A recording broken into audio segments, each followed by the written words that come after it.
Good day everyone. Today we will discuss about forest resources in the Philippines. So what is forest resources? What is forest resources? Forest resources are the material and benefit we get from forests.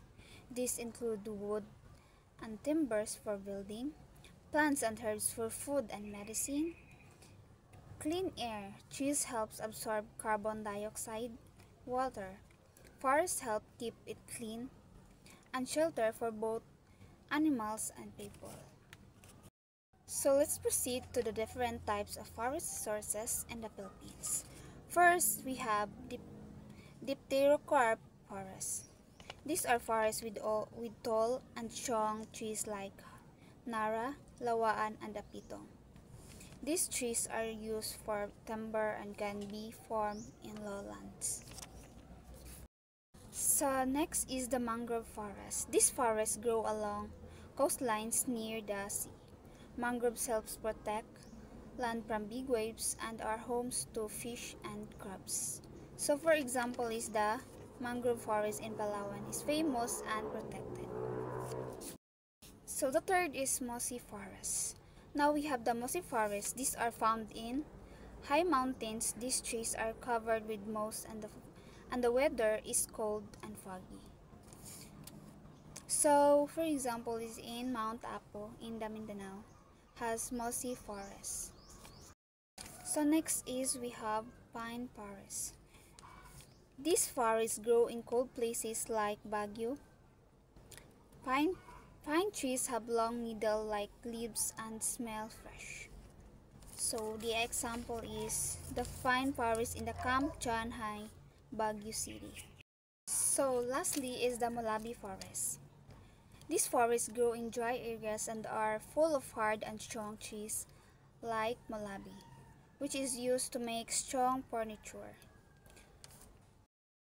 Some area in Mindoro still have Molabi forests. So, why forest is important? Forest is important because it provides oxygen, home to wildlife, prevent floods, and of course, source of foods and medicine. And also, it helps to fight and prevent the climate change. That's all. Thank you.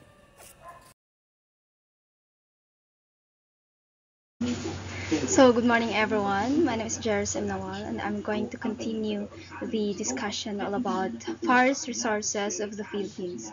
So, we will going to tackle about the problem facing forests, especially here in the Philippines. So first one is the illegal logging. So I did not put wala ko nabutang o definition sa PPT. I just discuss kung saang meaning about ano. So when you say illegal logging, illegal logging is the cutting and transporting or selling of trees without permission or in violence of forestry law of regulation. So this one will causes a weak law enforcement. So if ever weak law of enforcement and corruption of forest management, and then it's high demand for timber and a wood product. So it will be cause of um, poverty and lack of livelihood alternative. Then the second one is the cutting trees for farming. So kasagaran gid sa ato ang mga mag-uuma or mga farmers is tungod sa tungod kay gusto nila mas mulawak ang ilahang mga uma. So ila ginapamutol nila ang mga trees, which is na siya mga negative impact of it. Then the third one is the mining. Then when you say mining, it is the process of extracting. So gapanghuan sila og kumbaga ga-collect sila og mga minerals and or metals, other valuable geological materials from the earth. So gabungkal sila, which is cause gyapon siya sa problem gyapon siya gina-face sa atong forest, especially here in the Philippines. Then the forest fire. So forest fire is a wildfire, is an uncontrolled fire that spread rapidly through vegetation and wood areas. So forest fire gakahitabo ni siya especially sa mga mga dili ka baluma wala bitaw mga discipline nga mga especially mga hikers because asari pang butang ang mga ipanglabay ang mga cigarette or kanito mga upos sa cigarette nga after sila magsigarilyo. So the last one is typhoon. When you say typhoon, a typhoon is a powerful tropical storm with strong winds and heavy rain, typically occurring in the western Pacific Ocean. So it causes warm ocean water, high humidity in the atmosphere, and then low pressure system over tropical seas or earth rotation. Climate change may increase the intensity and frequency. And second one, so how we can help. So first one is plant more trees. So it's very important for us nga if ever amo katag mga trees, dapat pud kabalo pud ta mo tanom.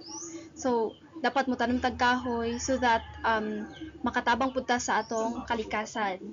So second one is don't cut trees illegally. So like what I said earlier nga dapat yun ta dili ta basta-basta mo cut og trees without any kumbaga wala tay permission sa sa bata, especially mo follow ta sa mga batas. And then third one is the joint clean up drive. So sa each barangay man gid nato is namang gid mga organization especially about clean up drive. So we must to join clean up drive so that mas makatabang pagidtas sa para maiwasan ang mga problema regarding about especially sa atong kalikasan.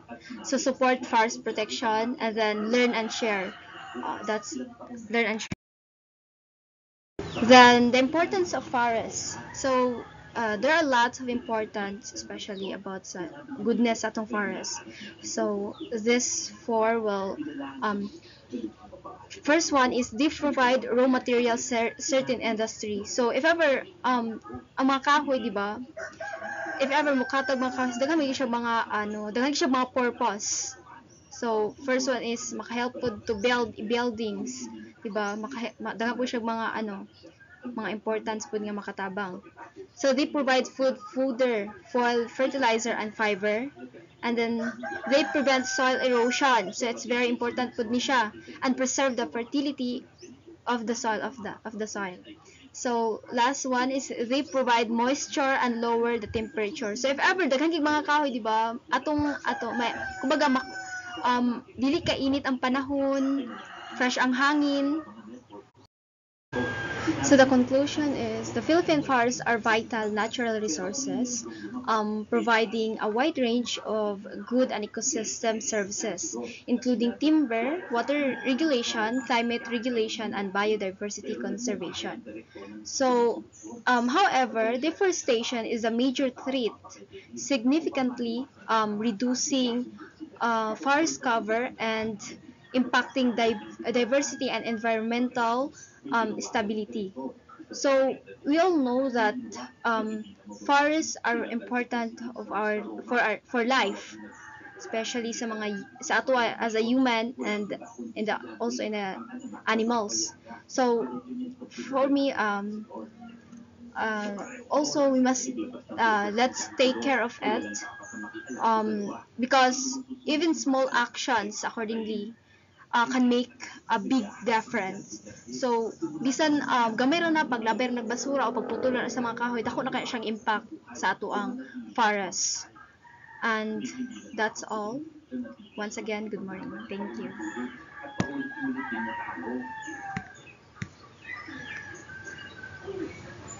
Dahil sa tibay ng loob ni Eve, binigyan pa siya ng